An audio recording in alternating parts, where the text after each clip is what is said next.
బావా ఊరికొచ్చి మా చెల్లెలు వస్తుంది, మా చెల్లెలతో మాట్లాడమనుకో బొక్కలు ఇరగొడతా, బొక్కలు చూర చూర చేస్తా, పే చిత్తపండు చేస్తా. మా చెల్లెలతో నువ్వు అస్సలు మాట్లాడద్దు. సరే అక్క నేను వచ్చిన. చెల్లె బాగున్నావా? అమ్మ నాన్న బాగున్నారా? చెల్లె బాగున్నారు. బావా బాగున్నావా? నడు చెల్లె.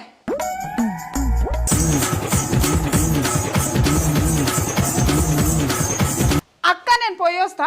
బావా నేను పోయి వస్తా. బావా ఇక్కడదా? అమ్మా అమ్మా అబ్బా అమ్మా అబ్బా ఎందుకు ఇంతగానం కొట్టినవే? మీ చెల్లెతో మాట్లాడలేను కదా నేను. మాట్లాడకుండానే ఇంతగానం కొట్టినా, మాట్లాడితే ఇంకెట్లా కొడతానో ఊహించుకో.